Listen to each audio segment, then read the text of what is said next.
कि so this is a new question कि इसमें क्या करना है, हमें शो करना है कि ये जो फंक्शन एफ जेड है ना, ये सेटिस्फाई करता है कॉची रीमान इक्वेशन को ओरिजिन पर, ठीक है। बट ये फंक्शन जो है ओरिजिन पे एनालिटिक नहीं है, हमें ये शो करना है, ठीक है। तो सबसे पहले हमें क्या देखना पड़ेगा कि एक फंक्शन एनालिटिक कब होता है। एक फंक्शन एनालिटिक तब होता है अगर ये फंक्शन है जेड नॉट, ये पॉइंट जेड नॉट है, और एक फंक्शन है जेड बराबर, एक बराबर फंक्शन है जेड बराबर जेड नॉट, ठीक है। अगर ये फंक्शन है, ठीक है, ये फंक्शन है, अगर इसको एनालिटिक होना है, पहले तो इसको कॉची रीमान इक्वेशन सेटिस्फाई करना पड़ेगा, और दूसरा इसको जेड नॉट पॉइंट पे तो डिफरेंशिएबल होना ही पड़ेगा। उसके बाद उसके अराउंड एक छोटा सा सर्कल बना दे तो उन सारे पॉइंट पे भी उसको डिफरेंशिएबल होना पड़ेगा, है ना। तो इसको तब ये फंक्शन एनालिटिक बोला जाएगा, ठीक है। तो इसको हम कैसे सॉल्व करेंगे, देखो अब ये फंक्शन क्या कह रहा है, जब देखो ये फंक्शन क्या बोल रहा है कि जब एफ जेड की वैल्यू जब जेड जीरो नहीं है तो एफ जेड की value x y square x plus i y और x square plus y square है, और जब जेड की वैल्यू जीरो है तो एफ जेड की वैल्यू जीरो है। इसका फंक्शन को हम ऐसे ही पढ़ेंगे ना कि जब जेड जीरो नहीं है तो इसकी वैल्यू ये है, और जब जेड जीरो है तो इसकी वैल्यू जीरो है ना। तो अब देखो इसको हम कैसे करेंगे सॉल्व, ठीक है। तो देखो सिंपली हमने क्या किया, इसको ये जो है ना, इसको अंदर मल्टीप्लाई करके लिख दिया। तो कैसे हुआ, एफ जेड बराबर X square Y square upon X square plus Y की पावर 4 प्लस आई और X Y cube upon X square plus Y की पावर 4, ठीक है। तो हमने इसको u मान लिया और इसको हमने v मान लिया, और ये i है तो ये हो गया किस फॉर्म का, u प्लस आई वी के फॉर्म का, ठीक है। तो यहाँ से u की वैल्यू कितनी हो गई, u की वैल्यू होगी X square Y square upon X square plus Y की पावर 4, है ना। और यहाँ से v की वैल्यू कितनी हो गई, X Y cube upon X square plus Y की पावर 4 ना, ये हो गई। अब हमने क्या किया, यहाँ पे हमें 0,0 पे निकालना है, ऐड 0,0 है ना, ऐड 0,0, ठीक है। तो अब हमें एक चीज़ और देखनी पड़ेगी कि हम देखो ऐड 0,0, अब हम क्या पहले हम देखेंगे इसको, हमें एनालिटिक प्रूफ करना है कि एनालिटिक नहीं है। तो पहले हम देखेंगे कि कॉची रीमान इक्वेशन को सेटिस्फाई कर रहा है या नहीं, फिर हम देखेंगे कि ये एनालिटिक है या नहीं। तो पहले हम देखेंगे कॉची रीमान इक्वेशन को सेटिस्फाई कर रहा है या नहीं। तो उसके लिए हमें क्या देखना पड़ेगा, उसके लिए हमें देखना पड़ेगा कि ये डब्ल्यू बाई वही कॉची रीमान इक्वेशन क्या होती है, W by del X is equal to W by del Y, एक ये होती है ना, और एक होती है कि del we by del x minus का is equal to del you by del y, है ना, ये होती है। ये दोनों सेटिस्फाई करेगा तो ये कॉची रीमान इक्वेशन को सेटिस्फाई करेगा। अब ये हम कैसे लिखेंगे, तो इसके लिए हमें डिफरेंशिएशन करना पड़ेगा, हमें del you by del X निकालना पड़ेगा, del we by del Y, del we by del x minus का और del you by del Y. तो इतनी बार हम डिफरेंशिएशन कैसे करेंगे इस फंक्शन का। तो अब हम डिफरेंशिएशन दूसरी तरीके से करेंगे। डिफरेंशिएशन हम कैसे करेंगे ये हम देखते हैं। अच्छा, हो सकता है ये क्वेश्चन हम दो पार्ट में करें, तो पहले डिफरेंशिएशन हम कैसे करेंगे वो देखते हैं ना। तो इधर हम अगर बेसिकली देखें हाउ टू डू डिफरेंशिएशन, अगर देखो पहली चीज़ तो हमें क्या जानना है कि देखो ये जो del you by del X है ना, इसका मतलब क्या है कि partial differentiation of u with respect to x है ना, एट 0,0। तो इसको हम ये भी लिख सकते हैं u x, मतलब del you by del X को हम u x भी लिख सकते हैं, ठीक है। और del you by del Y को हम u y लिख सकते हैं। इसी तरह del we by del X को हम वी एक्स लिख सकते हैं, और del we by del Y को हम वी वाई लिख सकते हैं, ठीक है। अब देखो अगर हमें del you by del X निकालना है तो अब हम कैसे निकालेंगे उसको। अगर हमें del you by del X निकालना है तो हम कैसे निकालेंगे, हम लिखेंगे पहली चीज़ तो देखो हम u कर रहे हैं x के रिस्पेक्ट में। अगर हम x के रिस्पेक्ट में कर रहे हैं तो यहाँ पे हम लिखेंगे h टेंडिंग टू 0, ठीक। फिर हम कैसे लिखेंगे, हम u का कर रहे हैं ना, तो यहाँ पे लिखेंगे u x plus h comma, क्योंकि हम x के रिस्पेक्ट में कर रहे हैं तो x में h ऐड होगा, है ना, और यहाँ पे होगा y, और कहाँ यहाँ पे होगा minus u x comma y upon h, ठीक है। तो del you by del X अगर हमें करना है तो ऐसे करेंगे। अगर हमें del you by del Y करना है तो हम कैसे करेंगे, लिमिट यार y के रिस्पेक्ट में कर रहे हैं तो हम u का कर रहे हैं, और y के रिस्पेक्ट में कर रहे हैं तो हम यहाँ पे लिखेंगे k टेन टू 0। जब अगर हम y के रिस्पेक्ट में करें तो k टेन टू 0, ठीक है।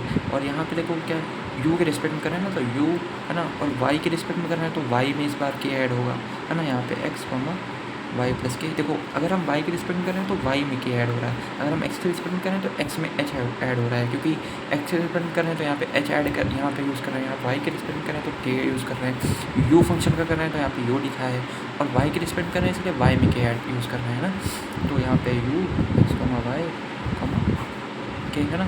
अब हमें अगर ऐसे ही करना है del V by del X है ना, तो हम कैसे करेंगे? देखो एक्स की रिस्पेक्ट में कर रहे हैं तो लिमिट एच टेंडिंग टू 0, ठीक है। और हम वी का कर रहे हैं ना, वी फंक्शन का, तो यहाँ वी आ जाएगा।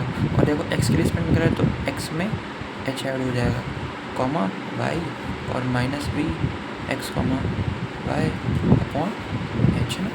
अब अगर हम देखो इसी तरह से अगर हम del we by del Y निकालें है ना, तो देखो हम वाई की रिस्पेक्ट में कर रहे हैं पहली बात, तो लिमिट के टेंड टू 0, वी का कर रहे हैं तो यहाँ पे वी, और वाई की रिस्पेक्ट में कर रहे हैं तो वाई में ऐड होगा ना, तो यहाँ पे वाई प्लस के माइनस वी है ना, एक्स कॉमा वाई अपॉन के है ना। ऐसे हम डिफ्रेंशिएशन करेंगे। तो अब देखो डिफ्रेंशिएशन हम ऐसे करें। हाँ तो देखो अब मैं एक का डिफ्रेंशिएशन करके बताऊँगा, बाकी के तुम अपने आप कर लेना, ठीक है। तो देखो अगर हमें निकालना है, हमें del U by del X निकालना पड़ेगा ना एट 0,0। इसको हम क्या लिख सकते हैं?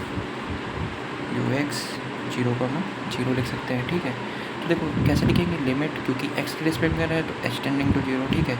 और यू का कर रहे हैं तो यू है ना X plus H comma Y है ना minus U X comma Y और अपॉन है ना एच, ठीक है। तो देखो एक्स की वैल्यू 0 है, वाई की वैल्यू 0 है, तो यहाँ पे एक्स और वाई की वैल्यू पुट कर देंगे ना, तो कैसे? Limit H tending to 0 U 0 plus H comma Y minus U 0,0 upon H, ठीक है। तो अब इसको लिख लेंगे अगर, तो कैसे आ जाएगा? लिमिट एच टेंडिंग टू 0 है ना, तो ये आ जाएगा एच कॉमा ये सॉरी 0 हो जाएगा, यहाँ पे 0 पुट कर देंगे, तो H comma 0 minus U 0,0 upon H है ना, ये आ गया। तो अब देखो अब यहाँ से हमें क्या करना है? देखो अगर यू फंक्शन में हम यूज़ करें ना, तो यू फंक्शन में अगर हम एक्स की जगह एच रख दें और वाई की जगह 0 रख दें तो क्या आ जाएगा? अगर हम यू फंक्शन में एक्स की जगह एच रख दें और वाई की जगह 0 रख दें है ना, तो क्या आ जाएगा? 0 ही आ जाएगी इसकी value, limit H tend to 0 है ना, 0 ही आ जाएगी। वैसे ही अगर हम यू फंक्शन में एक्स की जगह 0 और वाई की जगह 0 रख दें तब भी वैल्यू 0 ही आ जाएगी है ना, 0 ही आ जाएगी अपॉन एच, तो ये टोटल लिमिट 0 आ गई। अब देखो जैसे हमने यू एक्स निकाला वैसे ही हम यू वाई निकालेंगे, यू वाई एट 0,0 तो वो भी 0 आएगा।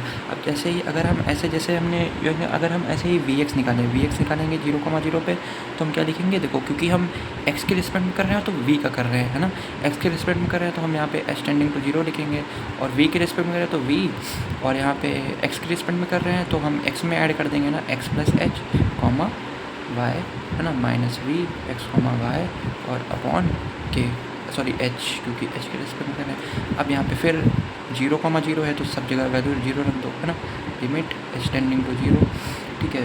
We 0 plus H comma Y और सॉरी 0 इधर भी है ना, और यहाँ पे माइनस वी 0,0 और यहाँ पे एच, ठीक है। फिर यहाँ पे अगर हम अब हम देखो वी का कर रहे हैं ना, तो हम अब देखो हम वी का कर रहे हैं तो वी में अगर हम एक्स की जगह एच रख दें और वाई की जगह 0 रख दें तो वैल्यू 0 आ जाएगी है ना, limit H tend to 0 minus, और वी में अगर हम एक्स की जगह 0 रख दें वाई की जगह 0 रख दें तब भी वैल्यू 0 ही आएगी ना, तब भी वैल्यू 0 आएगी, तो यहाँ पे 0 अपॉन एच है ना, सेम।